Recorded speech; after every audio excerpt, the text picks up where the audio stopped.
की बेटियों को पैसा चाहिए और आज के बेटियों को सिर्फ और सिर्फ बिस्तर तक ले जाते हैं, बिस्तर तक ले जाते हैं। अगर कुंभ को लेकर, महाकुंभ की व्यवस्थाओं को लेकर योगी सरकार को कितने पॉइंट्स जाते हैं आपकी तरफ से? जो भगदड़ हुई है ना, वो हमारी गलतियों से हुई है। मुंगेरी लाल का सपना देख रहे थे कि जो मेरा हस्बैंड था ना, उसने पहले से शादी कर रखी थी, 16 साल का बेटा था। फिर भी मैंने ये बोला कि कोई बात नहीं है, आप 2 रखो या 3 रखो। भागवत, तो भागवत का जो अर्थ है वो क्या है आपके शब्दों में? ये भी कहा कि इंसान जो है वो भगवान नहीं बन सकता, लेकिन हम यदि चलें। सब कुछ मैंने इनको अर्पण कर दिया है, अपना जीवन।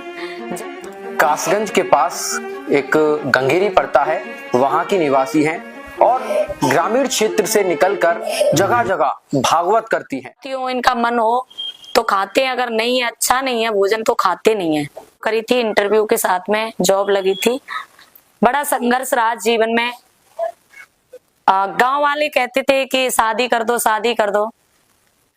नमस्कार, आपका स्वागत है हमारे चैनल एक संदेश पर और मैं राहुल लोधी आपका स्वागत करता हूं। तो साथियों, आज हम एक ऐसी शख्सियत से मिलाने जा रहे हैं जिसे सुनकर और देखकर आप भी कहेंगे कि हाँ, संघर्ष हो तो इस प्रकार का और भक्त हो तो इस प्रकार की। आज हम मिलाने वाले हैं आपको कथावाचिका रंजना देवी से, जो कि एक बहुत ही उज्जवल और बहुत ही शालीन और एक ऐसा व्यक्तित्व है कि वो कान्हा भक्त हैं और एक अपरंपार श्री कृष्ण की महिमा है उनके ऊपर। तो आइए जानते हैं कि आखिरकार उनकी कृष्ण भक्ति किस प्रकार की है। तो रंजना जी, आपका स्वागत है हमारे चैनल एक संदेश पर। और जिस प्रकार से हम देख रहे हैं कि आपके समक्ष और आपके पास और समीप बैठे हैं लड्डू गोपाल जी, और जिस प्रकार से हमने देखा है कि आप कथावाचिका हैं, आप कथा में भी जाती हैं तो इनको साथ लेकर जाती हैं, हर जगह जहां भी जाती हैं आप इनका साथ नहीं छोड़ती हैं। तो हम शुरुआत करेंगे कान्हा जी से, क्योंकि इस समय ब्रज की होली भी चल रही है और आज एकादशी भी है। और कान्हा को लेकर तो सभी पता ही आपको कि कैसे हम सभी कृष्ण जी के भक्त हैं। तो आप पहले इनकी जो महिमा है और आप और इनका लगाव बताइए हमारे चैनल के माध्यम से। पहले तो सभी को जय श्री राधे, जय श्री कृष्णा करूंगी। और मेरा लगाव इतना है कि मैं बता नहीं सकती, और जो भी महिमा होती है वो ओपन नहीं करी जाती है पहले तो। और मेरी भक्ति हमेशा इनके प्रति रहती है। मैंने पति के रूप में पूजा है, जो भी है सब कुछ मैंने इनको अर्पण कर दिया है अपना जीवन। जैसे भी है, संघर्ष बहुत करा, बहुत मतलब आगे देखा कैसे जीना है। संसार में घुस के देख लिया, कुछ भी नहीं है संसार में। जो कुछ भी है मैंने इनके ऊपर अपना जीवन समर्पण कर दिया है। और इनकी महिमा जो है ना, इनकी महिमा इतनी बड़ी महिमा है कि शायद मैं अपने मुंह से नहीं कहना चाहूंगी, क्योंकि जो महिमा होती है वो ओपन नहीं करी जाती है। और मुझे ऐसा फील होता है, किसी को फील हो या ना हो, मुझे फील होता है कि मेरे साथ हमेशा साथ देते हैं। जो भी खाना खिलाती हूँ, इनका मन हो तो खाते हैं, अगर नहीं है, अच्छा नहीं है भोजन तो खाते नहीं है। और वस्त्र भी ऐसे हैं कि इनके मन में जो आएगा वही पहनेंगे। कभी कभी गुस्सा भी हो जाते हैं तो मुझे एहसास होता है कि हाँ, आज गुस्सा है। मैं घर पे सेवा करती हूँ बराबर। कभी मुझे बाहर जाना पड़ता है तो घर पे छोड़ जाती हूँ मम्मी के पास। तो माँ जो है मेरी सेवा करती है बराबर। वो कहती है कि जब तुम यहाँ रहती हो तो ये खुश रहते हैं, और ऐसा किया करो कि इन्हें ले जाया करो अपने साथ। बराबर रखती हो साथ, लेकिन इमरजेंसी कोई काम पड़ जाता है तो ये बहुत बड़ी महिमा है मेरे लिए। मम्मी भी जानती हैं इस चीज को कि हाँ, कृपा है और बहुत बड़ी महिमा है इनकी। अच्छा, जिस प्रकार से मैं आपको बता दूं कि ये कासगंज के पास एक गंगेरी पड़ता है, वहां की निवासी हैं और ग्रामीण क्षेत्र से निकलकर जगह जगह भागवत करती हैं। भागवत श्रीमद् भगवद गीता, जिसे श्री कृष्ण ने अपने मुखार बिंदु से सभी के सामने और अर्जुन को यह सिखाया था कि आखिरकार युद्ध में किस प्रकार से युद्ध करना है। तो भागवत पर भी आएंगे, लेकिन उससे पहले हम इनके जो जीवन है और इनकी जो जीवन शैली है, जिस प्रकार से इनका जीवन ग्रामीण क्षेत्र में रहा है, गांव में जाती हैं और इनका जो स्पेशल नाम है हम उस पर भी चर्चा करेंगे कि इनका एक स्पेशल नाम है। और बात करेंगे गंगेरी की। गंगेरी के शेरपुर निवासी हैं और मैं आपको बता दूं कि जहां पर शेरपुर है वहीं मेरी ननसाल भी है, क्योंकि वहां हमारी नानी का घर भी है और ये हमारी नानी के घर से आई हैं। और ये बहुत अच्छा लगता है कि जब हम उधर साइड को देखते हैं डिवाई से और उधर कासगंज की ओर देखते हैं तो वहां पर एक अपनत्व का एहसास होने लगता है। उसी का परिणाम है कि आज हम लोग इनका इंटरव्यू भी ले रहे हैं। तो सबसे पहले मेरा ये क्वेश्चन है आपसे, आपके जीवन को लेकर। आप ग्रामीण क्षेत्र से हैं और बहुत सारी दिक्कतों का सामना करना पड़ा होगा आपको अपने जीवन में, क्योंकि एक गांव से आई महिला बहुत कठिनाइयों का सामना करती है कि जगह जगह भागवत जाती हैं, लोग भी अनर्गल बातें करते हैं। तो आपका जीवन किस प्रकार का रहा है? मेरा जीवन एक ऐसे मान लीजिए जैसे मीरा के साथ में हुआ, सेम वही सीन है। बहुत संघर्ष करा, परिवार वालों ने पूरा साथ दिया, माँ पापा ने बहुत साथ दिया, पूरी फैमिली ने साथ दिया। और उसके बाद मैं गांव में रही, पढ़ाई की, बीएससी करी। बीएससी करने के बाद मैं जीएनएम डिप्लोमा करा मैंने। मेडिकल में मेरा नंबर भी आया, जॉब भी करी थी मैंने, 4 मंथ जॉब करी थी। उसके बाद में जॉब ऐसे ही छूट गई। मेडिकल ये Aligarh GNU medical college, medical university जो है उसी में जॉब करी थी। इंटरव्यू के साथ में जॉब लगी थी। बड़ा संघर्ष रहा जीवन में। गांव वाले कहते थे कि शादी कर दो, शादी कर दो। फिर माँ बाप ने शादी भी की, बड़े धूमधाम से शादी की। बहुत लगाव रहा। जब फैमिली दुखी ना हो, इनसे तो प्यार था ही, इनको तो मैंने पति माना ही था, लेकिन परिवार वालों ने देखा कि अब समाज में बेटी को रखना उचित नहीं है। तो उसी समय पापा माँ ने शादी की। शादी करने के बाद में ससुराल में ऐसा बेघन पड़ा कि जो मेरा हस्बैंड था ना, उसने पहले से शादी कर रखी थी। 16 साल का बेटा था। फिर भी मैंने ये बोला कि कोई बात नहीं है, आप 2 रखो या 3 रखो, मैं रहने को तैयार हूँ। उसके बाद भी उस बंदे ने मुझे रखने को मना कर दिया। कोई नहीं, जीवन चलता रहा। मुझे ऐसा फील हुआ कि शायद मैंने इनको पति बना लिया है। तो ये बताइए, जैसा आपने बताया कि शादी हुई थी, तो आपने कान्हा जी को शादी से पूर्व पति माना था या उसके बाद? नहीं, शादी से पहले मैंने पति माना था। ये चीज घर वालों को भी पता था कि मैं पति के रूप में पूजती हूँ। घर वालों से मना कर रखा, मैं शादी नहीं करूंगी। छोटी बहन की शादी हमने मेरे से बहुत पहले हो चुकी है। सन 13 में शादी कर दी उसकी, बच्चे हैं उस पे। मेरा बस प्लान यही था कि मैं इनकी सेवा में रहूंगी। मैंने जो कुछ भी है ये है मेरे जीवन के सहारे। लेकिन फिर भी घर वाले नहीं माने कि शादी करना है हमें। माँ ने बोला कि शादी करने दो हमें, उसके बाद चाहे तुम हमारे पास ही रहो, शादी करने दो। शादी करी थी और मुझे यही फील हुआ कि पति ने नियुक्त कर लिया शादी से पहले, इन्हें अच्छा नहीं लगा, इसलिए वहां से मेरा रिश्ता। हाँ, ये होता है कि हम जब छतारी में थे, एक वाकया हुआ था मेरे साथ कि बागेश्वर धाम सरकार जो है वो छतारी में कथा कर रहे थे और उस समय एक इन्हीं की जैसी लड्डू गोपाल का एक कपल, एक जोड़ा, वो लड्डू गोपाल को हाथ में लिए हुए हमारे पास खड़ा था। तो हमने लड्डू गोपाल जी की जो सेवा करते हैं उनसे पूछा कि आखिरकार आप इनकी सेवा करते हैं और ये खाते पीते जिस प्रकार से कहते हैं कि खाते हैं पीते हैं, तो उन्होंने भी इसी प्रकार से सेम चीजें बताई थी कि जब इन्हें पसंद होता है ये वही चीजें करते हैं। और जैसा कि रंजना जी ने भी बताया है कि जब इनका मन होता है खाने का तो ये उसी प्रकार का खाना खाते हैं और उसी प्रकार के वस्त्र पहनते हैं। तो ये तो रही महिमा श्री कृष्ण की और इनके जीवन की। अब बात करते हैं कि ये कथावाचिका हैं भागवत की, और भागवत में ऐसे बहुत सारे श्लोक हैं और आपको भी यह जानना होगा कि आखिरकार भागवत में ऐसा क्या है। तो हम पहला क्वेश्चन ये करते हैं कि जो भागवत है, बहुत सारे लोगों को भागवत का अर्थ नहीं पता कि what's the mean of Bhagwat. तो भागवत का जो अर्थ है वो क्या है आपके शब्दों में? मेरे शब्दों में भागवत का अर्थ यही है कि वहां से भक्ति, वहां से भक्ति, वहां से वैराग्य। जो भगवान की भक्ति करता है ना, वो वैराग्य तो ले ही लेता है। जब भक्ति करता है, वैराग्य लेता है, तो उसे ज्ञान ऑटोमेटिक हो ही जाता है। वहां से भक्ति वहां से भक्ति, गा से ज्ञान और वहां से वैराग्य।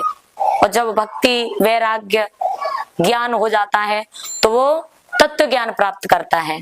जब तत्व ज्ञान प्राप्त करता है तब वह प्राणी परमात्मा को प्राप्त हो जाता है। यही भागवत का अर्थ है। और बताया जाता है भागवत में 16,000 श्लोक बताए जाते हैं, स्कंद 12 है, 335 अध्याय बताए जाते हैं। आज का समाज क्या है कि श्लोकों के द्वारा भागवत को सुनना नहीं चाहते, लेकिन हम प्रवचन जहां भी जाते हैं अच्छे अच्छे देते हैं, समाज को ज्यादा डील करते हैं। समाज में प्रवचन देना, समाज को सुधारना, यही सीन रहता है। भागवत कराने का मतलब ये नहीं है कि भागवत कराओ, भागवत में कराने के बाद में जिस भागवत में 4 व्यक्ति के अंदर सुधार ना आए तो वो भागवत पूर्ण नहीं मानी जाती है। लेकिन मेरा जहां भी प्रोग्राम हुआ है, जहां भी मेरी भागवत हुई है, मैं अपने हिसाब से कहती हूँ कि 4 नहीं 10 लोगों का अंदर सुधार आया, 10 भक्तों के अंदर सुधार आया है। अच्छा, अभी आपने बताया था कि आप जो है एक गवर्नमेंट पद पर भी रह चुकी हैं मेडिकल कॉलेज में। तो एक मेडिकल कॉलेज का मेडिकल के छात्र को, मेडिकल के स्टूडेंट को बड़ा भारी पड़ जाता होगा कि हम मेडिकल के छात्र हैं, साइंस के छात्र हैं और फिर इधर एकदम भक्ति मोड में आ गए। तो जो ये कैसे रहा कि आप मेडिकल लाइन की थी, एक साथ आप भागवत कथा करने लगी, ये कहाँ से आपको लगा कि मैं मेडिकल की स्टूडेंट हूँ और इस प्रकार से भागवत करूंगी? भागवत तो मैं पहले से ही करती थी, भागवत पहले से ही कितनी उम्र से करती थी? सन 2011 से करती हूँ। नहीं, उस समय एज कितनी थी आपकी जब भागवत करती थी? होगी शायद 17-18 की समथिंग होगी। तो देखिए 17 से 18 वर्ष के बीच यह भागवत करने लग गई थी। ये भी एक बहुत बड़ी बात है कि जहां व्यक्ति को एक कविता या फिर कोई भी सेंटेंस याद नहीं रहता, वहां ये इतने सारे श्लोक याद करके भागवत सुना रही थी। अब आपने एक शब्द बोला था परमात्मा। अब एक बहुत सारे लोग हैं इस देश में, एक ऐसी कम्युनिटी भी है जिन्हें हम लिबरल बोलते हैं, वामपंथी बोलते हैं। एक वामपंथी विचारधारा चलती है कि वो भगवान को नहीं मानती, और आप एक ऐसे व्यक्ति हैं, एक ऐसी महिला है जो भगवान की शरण में है और उनको ही अपना पति मान बैठी है। तो जो भगवान को नहीं मानते, जो वामपंथी विचारधारा के लोग हैं, जो भगवान के बारे में अनर्गल बातें करते हैं, उल्टी सीधी बातें करते हैं, तो आप उनको किस प्रकार से समझाओगी कि भारत में नहीं पूरे विश्व में जो भी चल रहा है वो सिर्फ कान्हा की देन है, वो सिर्फ भगवान की देन है? मैं तो बस उन्हें यही समझाती हूँ कि आप जो सत्संग कर रहे हो वो अपना करो, लेकिन जो भगवान है ना वो भगवान ही रहेंगे, परमात्मा है वो परमात्मा ही रहेगा।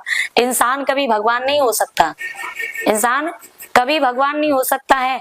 और ये हमारे कृष्ण है। ये दुनिया जो है, दुनिया बिहारी जी के चरणों में लगी पड़ी है। मथुरा वृंदावन हजारों भक्त, लाखों भक्त जाते हैं, और उसमें से अगर 10 लोग परमात्मा को नहीं मान रहे हैं, उसमें हमें कोई चिंता वाली बात नहीं है, कोई फर्क नहीं पड़ता, कोई फर्क नहीं पड़ता। लेकिन एक दिन वो आएगा कि वो भी भगवान को पहचान जाएंगे। अभी अंधकार में फंसे हुए हैं वो, और जिस दिन वो अंधकार से निकलेंगे उन्हें दिखाई देगा कि वाकई में परमात्मा है। अच्छा, अभी एक आपने शब्द का नाम लिया इंसान।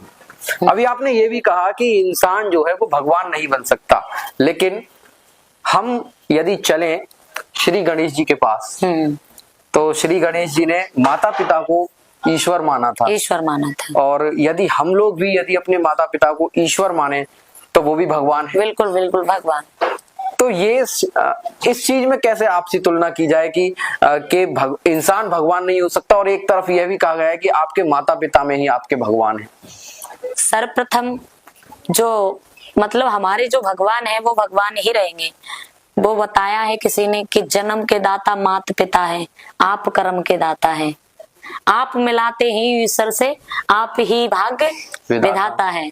तो जन्म के तो दाता है वो, हमें उन्होंने जन्म दिया है, वो जन्म के दाता माता पिता है, वो भी भगवान है एक रूप से। और जो हमारे जो ये हैं जिन्हें हम माता पिता के द्वारा हम इन्हें पहचाने हैं, माता पिता के द्वारा ही पहचाने हैं हम भगवान को। अगर माता पिता हमें नहीं बताते कि भगवान क्या है क्या नहीं है, तो हमें कैसे पता चलता? सर्वप्रथम माता पिता हमारे भगवान है, उसके बाद में हमारे ये भगवान है। और हमें पता चला कि माता पिता तो भगवान है ही है, और उससे बड़े हमारे भगवान ये हैं। तो अब मैं थोड़ा सा एक काउंटर क्वेश्चन करने वाला हूं महाकुंभ को लेकर, क्योंकि महाकुंभ को लेकर जो हमारा विपक्ष है, जो भारत का विपक्ष है, जो उत्तर प्रदेश का विपक्ष है, वो महाकुंभ पर आरोप लगाता रहा है। और शायद एक कथावाचिका के रूप में ये भी महाकुंभ गई थी आप? गई। तो इनको अच्छे से पता होगा। कितने दिन आप महाकुंभ में रुकी थी? 2 दिन रुकी थी। अच्छा, 2 दिन आप महाकुंभ में रुकी थी, तो किस प्रकार की व्यवस्था थी उस समय? व्यवस्था इतनी अच्छी व्यवस्था थी, ना तो कोई गंदगी और ना कोई भगदड़ वाला सीन था कि इतने मारे गए कि इतने मारे गए, ऐसा कुछ भी लेकिन सीन। भगदड़ तो हुई थी 28 तारीख 29 को। जिस टाइम मैं गई थी उस टाइम नहीं थी भगदड़। अच्छे से स्नान हुआ, हम संगम पे ही हमने करा था स्नान। काफी लोग गए थे हमारे साथ में, जितने भी लोग गए थे सबने मेन स्थान पर स्नान करा, संगम पर। और जब स्नान करा वहां कोई ऐसी गंदगी नहीं थी, व्यवस्था बहुत अच्छी थी। पूरा वहां बोल सिक्योरिटी लगी हुई थी, पुलिस सब जगह लगी हुई थी, थोड़ी थोड़ी दूर पर पूरी सुविधा थी। अच्छा, महाकुंभ पर हम आपको अगर ये क्वेश्चन करें कि आप 10 में से योगी सरकार को कितने पॉइंट देंगी, तो आपके दिमाग के अनुसार महाकुंभ को लेकर, महाकुंभ की व्यवस्थाओं को लेकर योगी सरकार को कितने पॉइंट्स जाते हैं आपकी तरफ से? 10 में से? मेरे दिमाग से तो पूरे जाते हैं, 10 में 10 जाते हैं मेरे दिमाग से तो।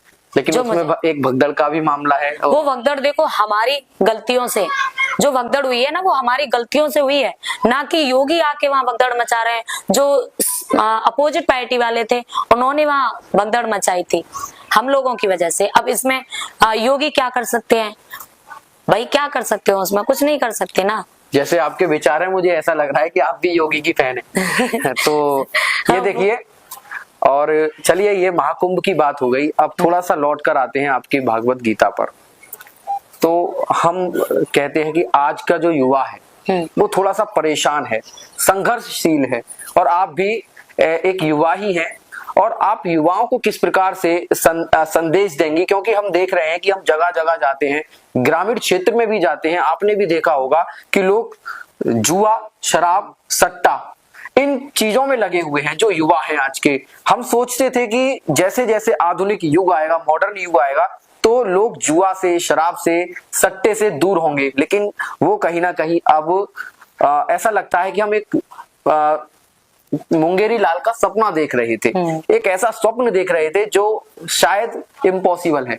तो आप उन युवाओं को किस प्रकार से संदेश देंगी कि जो संघर्षशील हैं और जो इन चीजों में लगे हुए हैं, जुआ, शराब, सट्टा? क्योंकि ये एक बहुत बड़ी कुरीतियां हैं जिनसे शराब से घर बर्बाद होता है, जुए से घर बर्बाद होता है, और सट्टे से आदमी पूरा बर्बाद हो जाता है। तो आप इसलिए आप क्या संदेश देना चाहती हैं? सबसे पहले तो उन्हें प्यार से ही समझाना होता है। जैसे अभी आपने बताया कि जुआ से, दारू से, सिगरेट, गुटखा, बीड़ी, इन सब चीजों से बर्बादी होती है। कुछ नहीं होता। जब दारू भी पीते हैं तो शरीर का नुकसान होता है, पैसा भी जाता है, इज्जत भी जाती है। प्यार से समझाते हैं, प्रवचन देते हैं। लेकिन आज का जो खान पीन है ना, वो थोड़ा अलग हो गया है। खेती, हर चीज में हाइब्रिड, सब कुछ मतलब हाइब्रिड चल रहा है। दवाइयों से मतलब सब कुछ पैदा हो रहा है।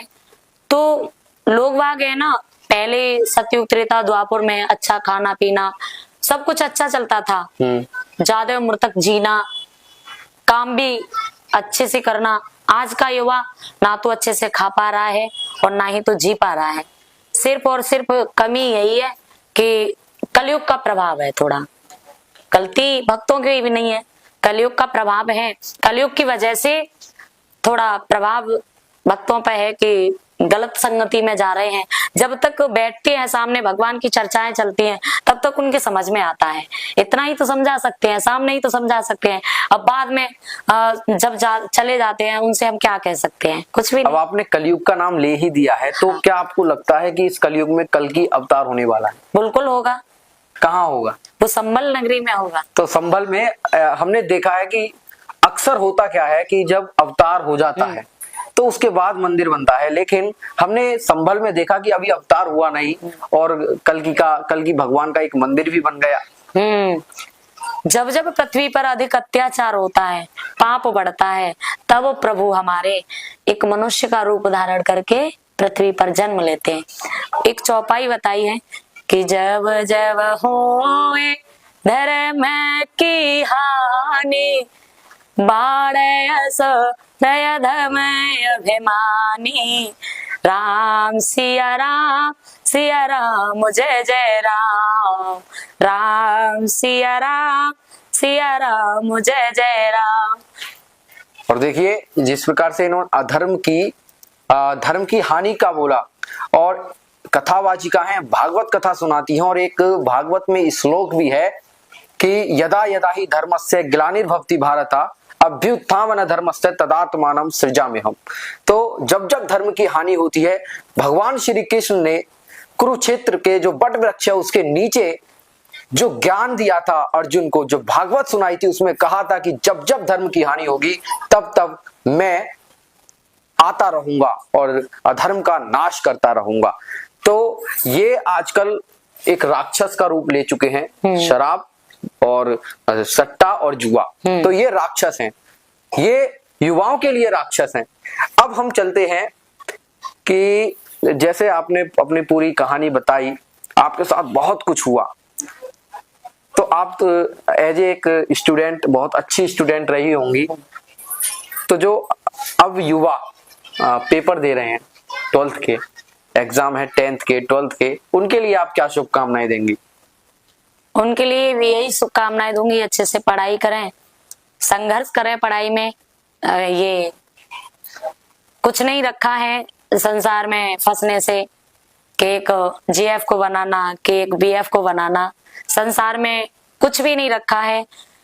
क्या है कि आज की बेटियों को पैसा चाहिए और आज के बेटियों को सिर्फ और सिर्फ बिस्तर तक ले जाते हैं, बिस्तर तक ले जाते हैं। अगर उस लड़के से पूछा जाए कि तू मेरे से शादी करेगा, तो वो शादी की मना कर देगा कि माँ को, पापा को, कि भाई को, सबको बीच में ले आएगा। बिस्तर तक ले जाने वाले सब हैं, लेकिन 7 फेरे डालने वाला हर कोई नहीं है। 100 में से एक आध ही मिलेगा जो अपनी प्रेमिका से शादी करे। तो देखिए ये बहुत बड़ी बात बोल दी है, और इस प्रकार की ओपन भाषा मैं भी यूज करता हूं अक्सर, और बहुत बड़ी बात कह दी है इन्होंने हमारे चैनल के माध्यम से। और जिस प्रकार से 14 तारीख की होली है, 13 को छोटी होली है, होली पर शायद कान्हा की होली है, ब्रज की होली भी चल रही है। यदि आपको कोई ऐसा संगीत आता हो कोई होली को लेकर, या फिर कान्हा के लिए कुछ ना कुछ तो आप सुनाइए, क्योंकि आपने जब मीरा से अपना बता ही दिया है कि मैं एक मीरा की तरह हूं, मेरी मीरा जो है वो आदर्श हैं, तो कान्हा के लिए कुछ ना कुछ अंत में एक बहुत अच्छी सी पंक्तियां हो जाए। अच्छा, मैं एक होली का वो रखती हूँ, 1-2 लाइन। बिल्कुल बिल्कुल, स्वागत है। आज मथुरा में जो है होली है, और होली 2 शब्दों में बोलूंगी।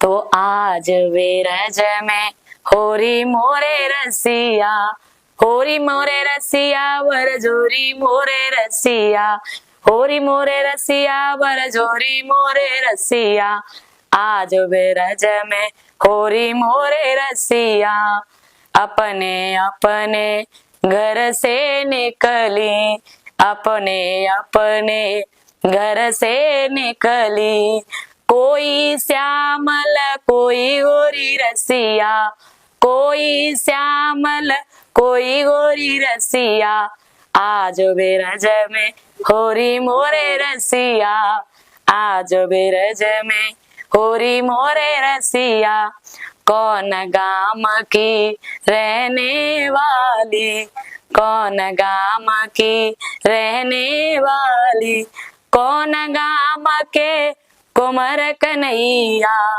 कौन गाम के कुमर कन्हैया, आज बेरज में होरी मोरे रसिया, आज बेरज में होरी मोरे रसिया। तो देखिए, और मैं बहुत बहुत धन्यवाद देता हूं रंजना जी का, जिन्होंने समाज के उस बिंदु पर बात की जिस पर कोई भी बात करना नहीं चाहता, और अक्सर युवा, और हमने सभी मुद्दों पर बात की, इनके जीवन शैली पर बात की, महाकुंभ पर बात की और साथ ही बात की जुआ, शराब और सट्टे पर, क्योंकि यही आजकल कलयुग के राक्षस हैं। तो इन राक्षस से हमें बचकर रहना होगा। और मैं एक बार आपका बहुत बहुत स्वागत करता हूं, धन्यवाद करता हूं कि आपने हमारे चैनल के माध्यम से युवाओं को बहुत सारी सीख दी और आपकी जो ये महिमा है, जो कान्हा की महिमा है, आपके ऊपर बनी रहे। और अगर आपको यह वीडियो पसंद आती है और यह इंटरव्यू अच्छा लगता है तो कासगंज वाले तो निश्चित ही शेयर कर दें और साथ ही गंगीरी वाले भी और हमारी डिवाई वाले तो जरूर ही शेयर कर दें, क्योंकि इस इंटरव्यू में ऐसी बहुत सारी बातें हैं जिन्हें सुनकर आप भी ऐसा लगेगा कि हाँ, कुछ ना कुछ न्यू हमें मिला है। तो आप सभी को होली की बहुत बहुत शुभकामनाएं। मैं राहुल लोधी आपसे विदा लेता हूं। जय हिंद। हम मिलते रहेंगे इसी प्रकार के अनोखे और इसी प्रकार के भक्तों के साथ जो कान्हा को अपना पति मान बैठी हैं, रंजना जी, और बहुत सारे ऐसे भक्त हैं जो अपने मन में श्रद्धा लेकर बहुत बड़ी भक्ति दिखाते हैं भगवान श्री कृष्ण की। और स्वामी प्रेमानंद जी हो या फिर और ऐसे कई संत हों जिनके आदर्श सदैव हमें प्रफुल्लित करते रहेंगे, उनके वाक्य, उनके वाचन, उनकी वाणी। तो मैं राहुल लोधी आपसे विदा लेता हूं और इसी के साथ आप हमारे चैनल पर बने रहिएगा। यदि चैनल अभी तक सब्सक्राइब नहीं किया है तो चैनल को सब्सक्राइब जरूर करें। तो एक बार एक निवेदन हमारे चैनल के लिए रंजना जी जरूर करेंगे। मैं यही कहूंगी कि भैया की जो चैनल चल रहा है एक संदेश, इस वीडियो को ज्यादा से ज्यादा शेयर करें और सभी भक्तों को मेरी तरफ से होली की हार्दिक शुभकामनाएं। जय श्री राधे, जय श्री कृष्णा। दो शब्द और बोलूंगी थोड़ा धर्म को लेकर के। बिल्कुल, धर्म को लेकर के दो शब्द और बोलूंगी कि आज हमारे जो बागेश्वर धाम वाले बाबा जी हैं, धीरेन्द्र शास्त्री जी, और हमारे देवकी नंदन ठाकुर जी हैं और अनिरुद्ध आचार्य जी हैं, अनिरुद्धाचार्य, हाँ, प्रेमानंद जी महाराज जी हैं। ये सब हमारे सनातन धर्म के लिए एकजुट करने के लिए लगे पड़े हैं। लेकिन हम अपने समाज से, सभी सनातनियों से, सभी हिंदू धर्म भक्तों से यही कहेंगे कि जहां भी जाओ, घर से जब निकलो तो हमेशा मस्तक पर चंदन लगा के, चंदन का टीका लगा करके निकलें और एकजुट होकर के रहें। जैसे एक ये भूसा जो है, ये भूसा जो है, एक अगर उंगली खोल तो काम नहीं करता, अगर एक उंगली खोलो तो काम नहीं करता है, अगर सारी उंगलियों को बंद करके रखो तभी ये मुट्ठा काम करता है। इसी प्रकार से हमारे सनातनियों को एकजुट होकर के रहना है और हमारा हिंदू राष्ट्र है घोषित करना है, ये हमारा सिर्फ कहना है बस। और चंदन का तिलक लगाने से क्या होता है? ओम चंदने महापुण्डे पवित्र नाशना, ओम चंदने महापुण्डे पवित्र पाप नाशनम आपदा हरते नित्य लक्ष्मी प्रविष्टा सर्वदा। प्रतिदिन मस्तक पर चंदन का टीका लगाने से लक्ष्मी माँ विराजमान होती हैं और जो भी हमारे मस्तक पर दिमाग में निगेटिव बातें आती हैं वो नष्ट हो जाती हैं। तो अपने सनातन धर्म वालों से, सभी से यही कहना है कि एकजुट रहकर सनातन धर्म को अपनाइए। और हमारा ये धर्म जो है बहुत अच्छा धर्म है। हमारे इस सनातन धर्म में ना किसी की हत्या की जाती, ना कुछ खाया जाता है और सिर्फ अच्छा एकदम शुद्ध शाकाहारी भोजन किया जाता है। किसी की अपने स्वाद के लिए हम किसी की हत्या नहीं करते। सिर्फ और सिर्फ हमारा यही कहना है कि एकजुट रह करके सनातनीय को रहना है